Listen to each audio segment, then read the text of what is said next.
Hi, thank you for joining me again. We are reading Chapter 4 of F. Scott Fitzgerald's The Great Gatsby. So here, we will just get right into it, and I will start reading.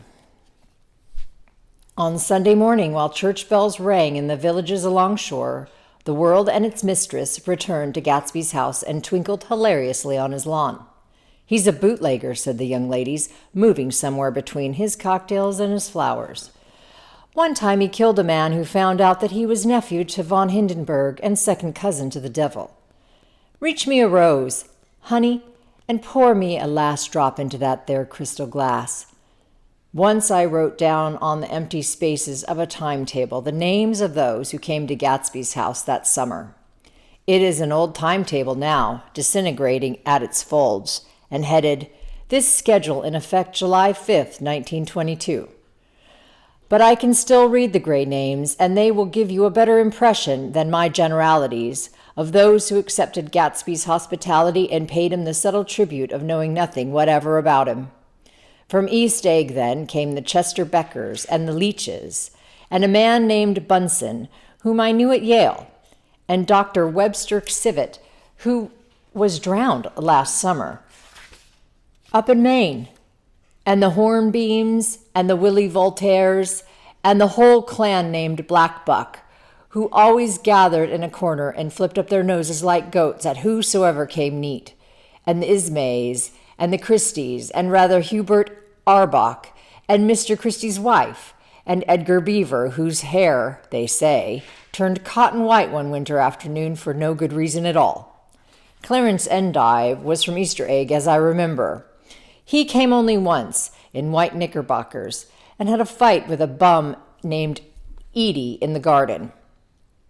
From further out on the island came the Cheadles, and the O.R.P. Schraders, and the Stonewall Jackson Abrams of Georgia, and the Fish Guards, and the Ripley Snells. Snell was there 3 days before he went to the penitentiary, so drunk out of the gravel drive that Mrs. Ulysses Sweat's automobiles ran over his right hand.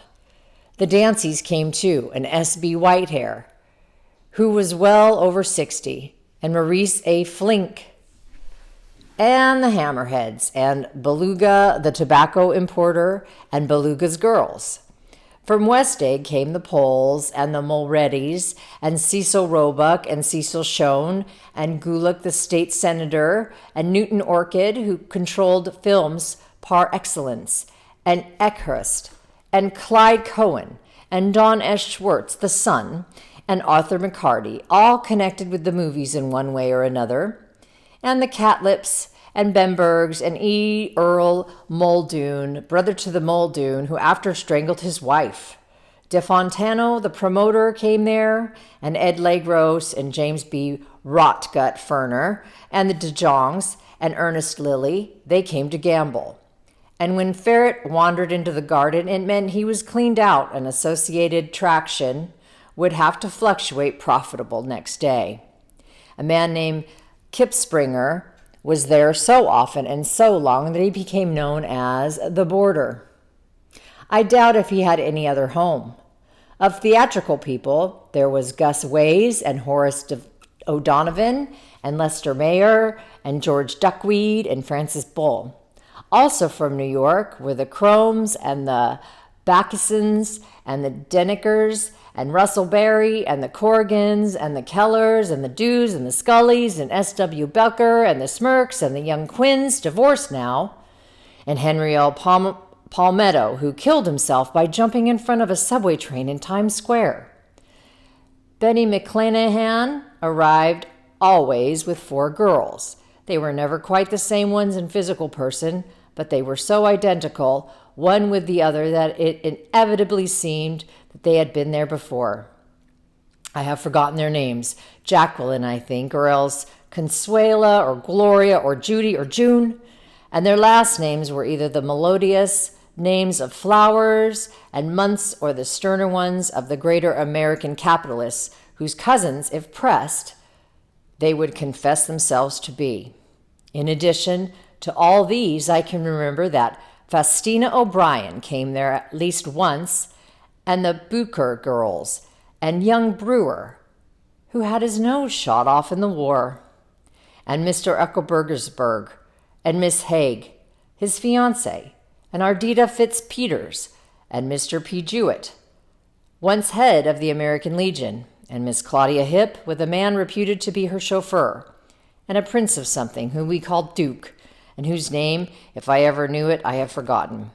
All these people came to Gatsby's house in the summer. At 9 o'clock one morning, late in July, Gatsby's gorgeous car lurched up the rocky drive to my door and gave out a burst of melody from its three-noted horn. It was the first time he had called on me, though I had gone to 2 of his parties. Mounted in his hydroplane and at his urgent invitation made frequent use of his beach.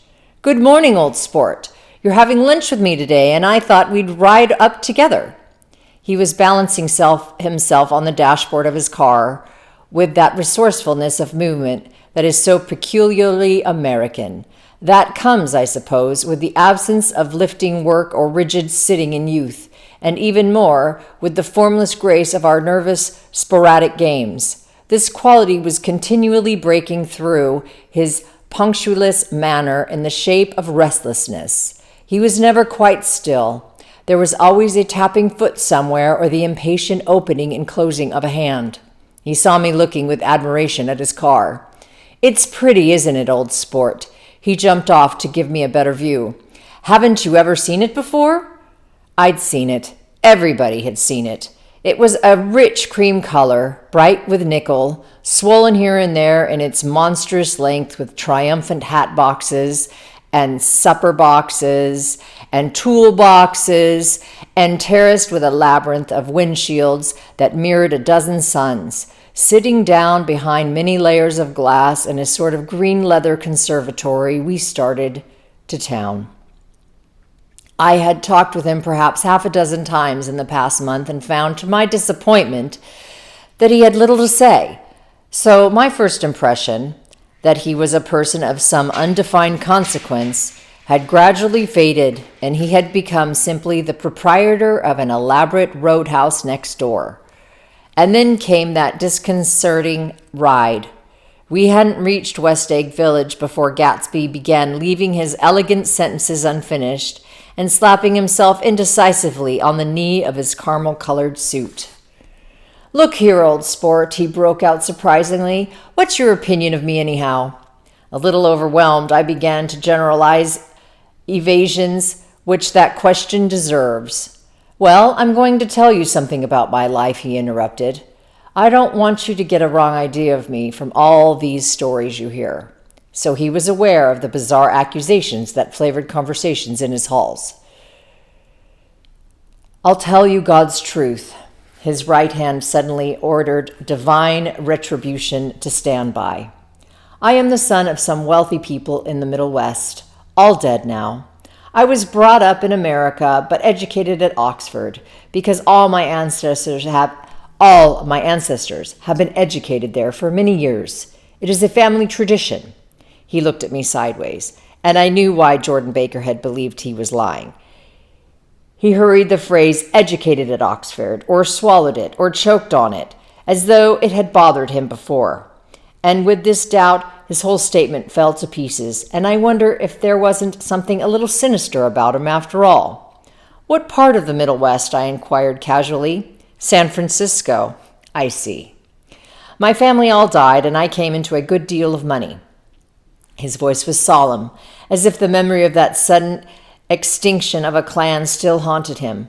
For a moment I suspected that he was pulling my leg, but a glance at him convinced me otherwise.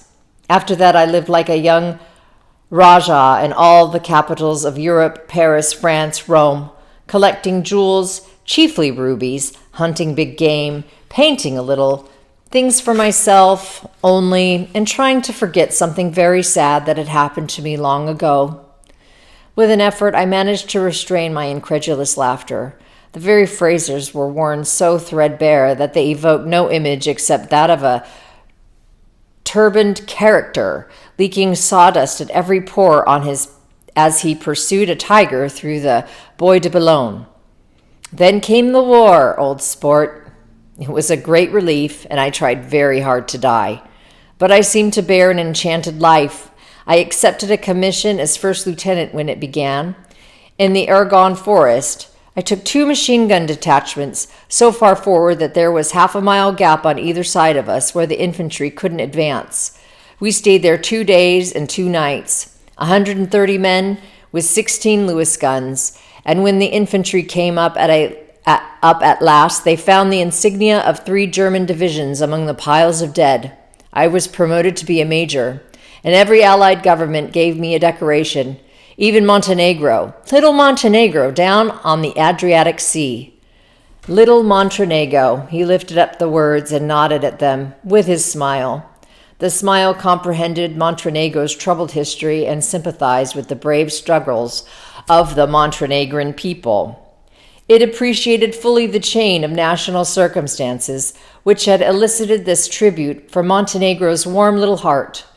My incredulity was submerged in fascination now. It was like skimming hastily through a dozen magazines. He reached in his pocket, and a piece of metal slung on a ribbon fell into my palm. That's the one from Montenegro. To my astonishment, the thing had an authentic look. Ordari Danilo, ran the circular legend. Montenegro, Nicholas Rex. Turn it. Major J. Gatsby, I read, for valor extraordinary. Here's another thing I always carry, a souvenir of Oxford days. It was taken in Trinity Quad. The man on my left is now the Earl of Doncaster. It was a photograph of half a dozen young men in blazers loafing in an archway, through which was visible a host of spires. There was Gatsby, looking a little, not much younger, with a cricket bat in his hand.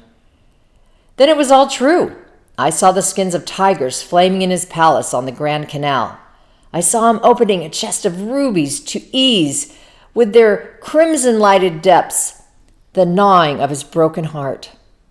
I'm going to make a big request of you today, he said, pocketing his souvenirs with satisfaction. So I thought you ought to know something about me.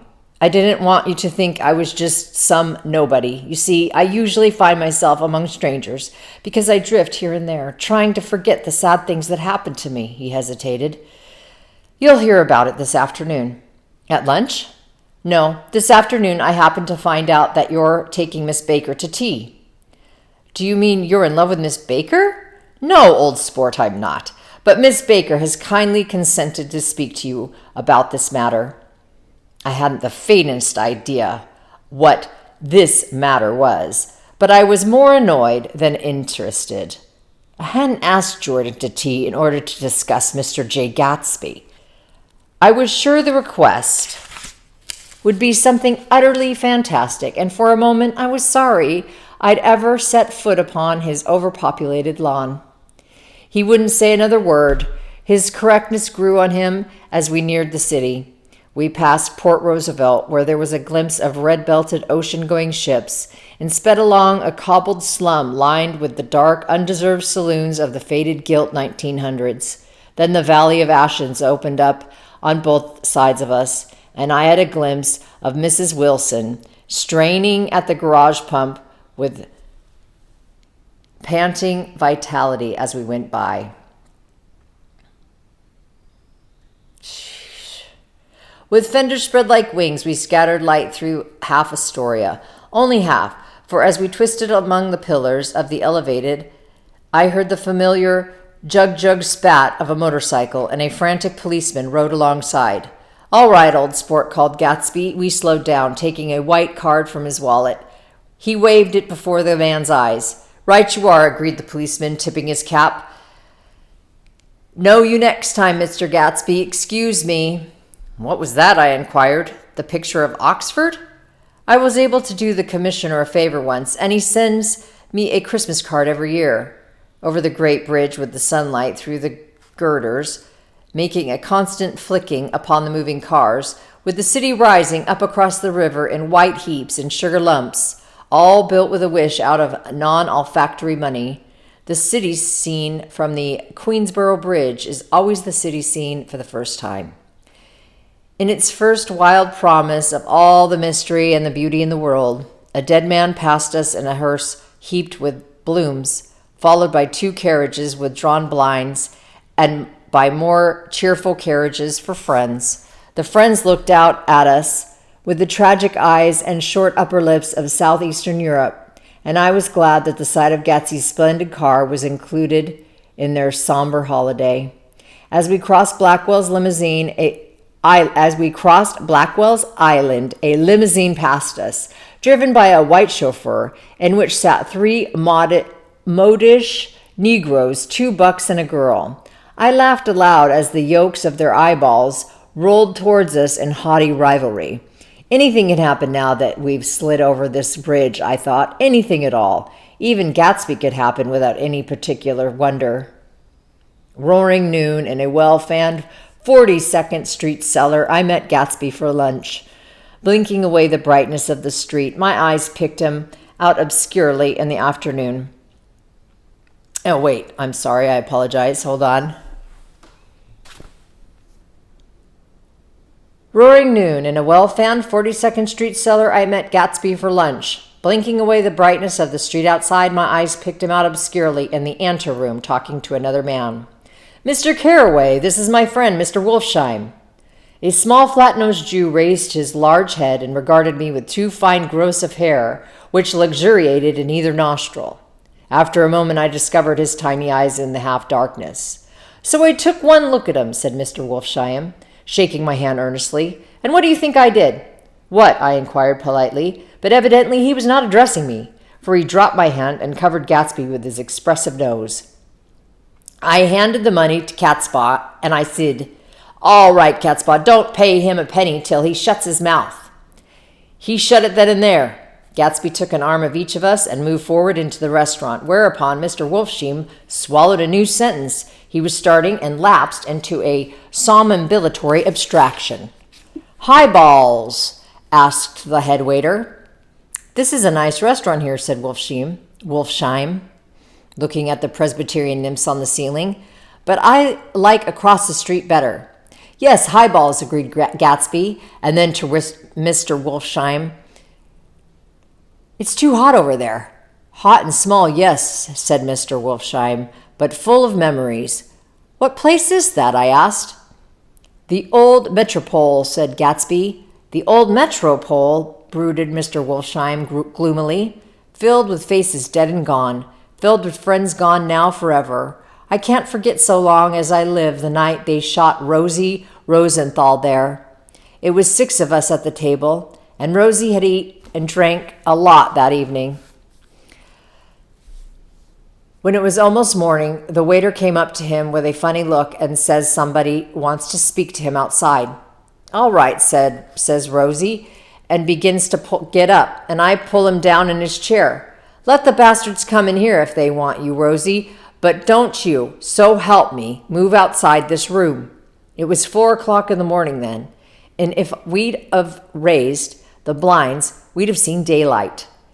"But he did go?" I asked innocently. "Sure he went," said Mr. Wolfsheim, nose flashed at me indignantly. He turned around in the door and says, "Don't let that waiter take away my coffee." Then he went out on the sidewalk, and they shot him 3 times in his full belly and drove away. 4 of them were electrocuted, I said, remembering. 5 with Becker. His nostrils turned to me in an interested way. "I understand you're looking for a business Wait, what? Gonne, Gonegrian. I don't know what that word means. I apologize." The juxtaposition of these 2 remarks were startling. Gatsby answered for me. "Oh, no," he exclaimed. "This isn't the man." "No?" Mr. Wolfsheim seemed disappointed. "This is just a friend. I told you we'd talk about that some other time." "I beg your pardon," said Mr. Wolfsheim. I had a wrong man." A succulent hash arrived, and Mr. Wolfsheim, forgetting the more sentimental atmosphere of the old Metropole, began to eat with ferocious delicacy.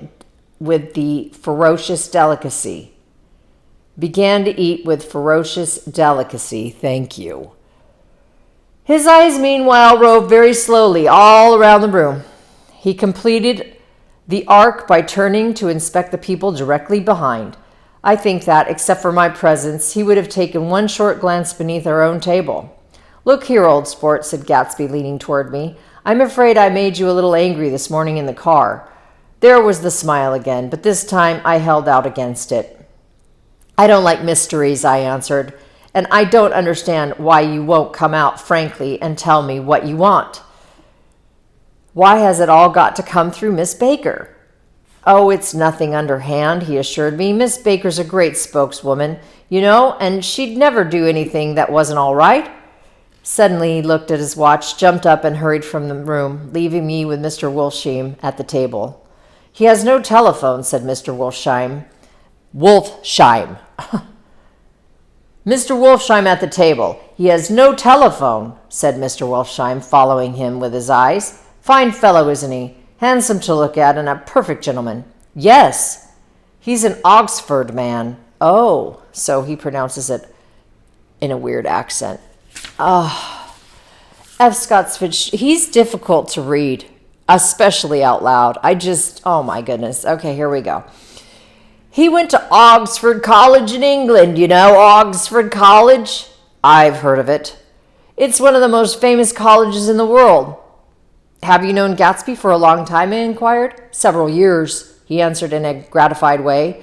"I made the pleasure of his acquaintance just after the war, but I knew I had discovered a man of fine breeding after I talked with him an hour.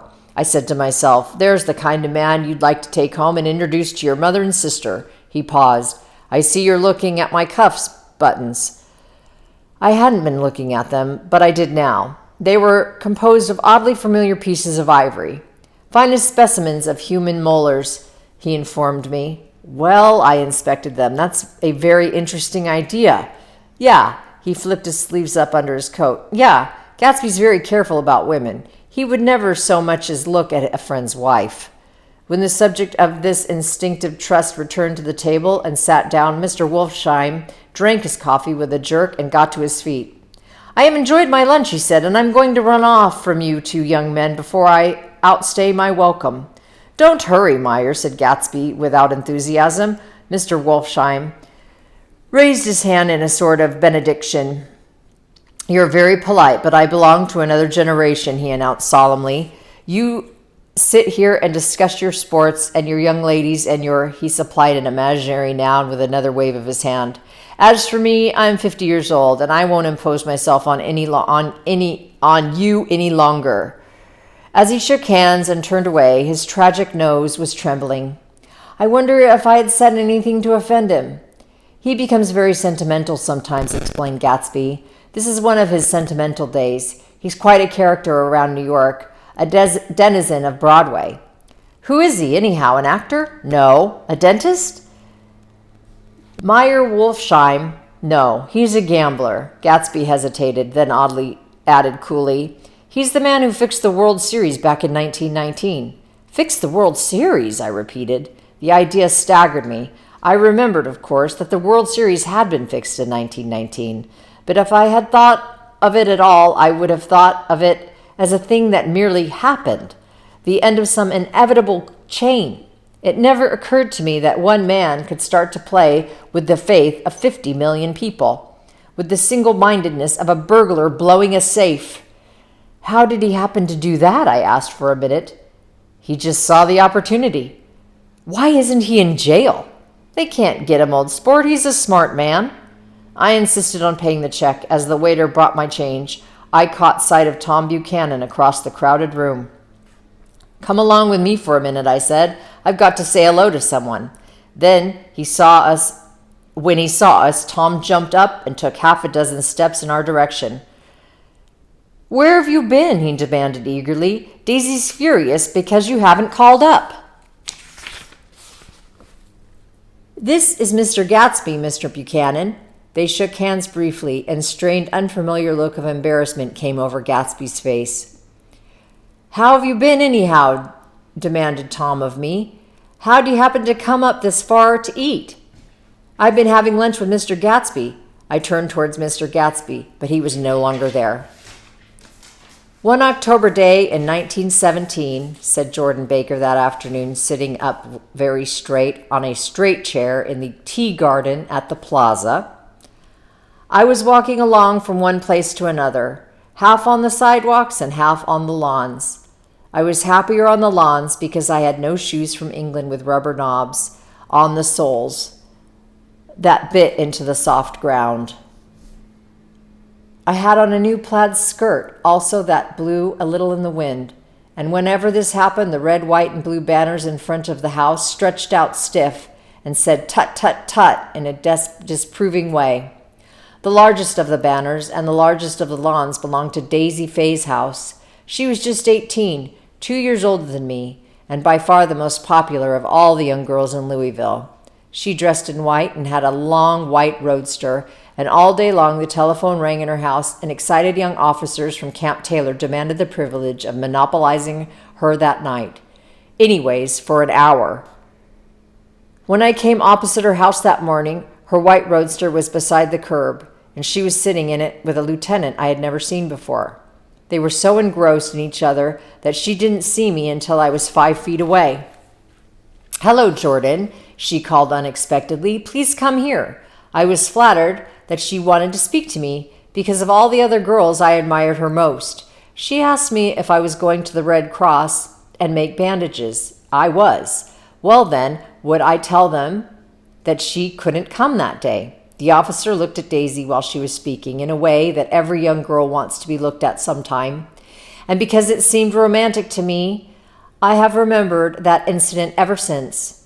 His name was Great Gatsby, and I didn't lay eyes on him again for over 4 years. Even after I'd met him on Long Island, I didn't realize it was the same man. That was 1917. By the next year, I had a few beaux myself, and I began to play in tournaments, so I didn't see Daisy very often. She went with a slightly older crowd, when she went with anyone at all. Wild rumors were circulating about her, how her mother had found her packing her bag one winter night to go to New York and say goodbye to a soldier who was going overseas. She was effectually prevented, but she wasn't on speaking terms with her family for several weeks. After that, she didn't play around with the soldiers anymore, but only with a few flat-footed, short-sighted young men in town who couldn't get into the army at all. By the next autumn, she was gay again, gay as ever. She had a debut after the armistice, and in February she was presumably engaged to a man from New Orleans. In June, she married Tom Buchanan of Chicago with more pomp and circumstance than Louisville ever knew before. He came down with 100 people in 4 private cars and hired a whole floor of the Sealback Hotel, and the day before the wedding, he gave her a string of pearls valued at $350,000. I was a bridesmaid. I came into her room half an hour before the bridal dinner and found her lying on her bed, as lovely as the June night in the flowered dress and as drunk as a monkey. She had a bottle of Sauterne in her hand and a letter in the other. "Gratulate me," she muttered. "Never had a drink before, but oh, how I do enjoy it." "What's the matter, Daisy?" I was scared, I can tell you. I'd never seen a girl like that before. "Here, dears." She groped around in a wastebasket she had with her on the bed and pulled out the string of pearls. "Take 'em downstairs and give 'em back to whoever they belong to. Tell 'em all Daisy's changed her mind. Say, Daisy's changed her mind." She began to cry. She cried and cried. I rushed out and found her mother's maid, and we locked the door and got her into a cold bath. She couldn't let go of the letter. She took it to the tub with her and squeezed it up into a wet ball, and only let me leave it in the soap dish when she saw that it was coming to pieces like snow. But she didn't say another word. We gave her spirits of ammonia and put her ice on her forehead and hooked her back into her dress. And a half hour later, when we walked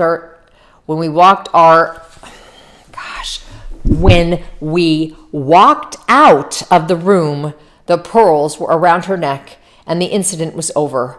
Next day at 5 o'clock, she married Tom Buchanan without so much as a shiver and started off on a 3-month trip to South Seas. I saw them in Santa Barbara. Then they came back, and I thought I'd never seen a girl so mad about her husband.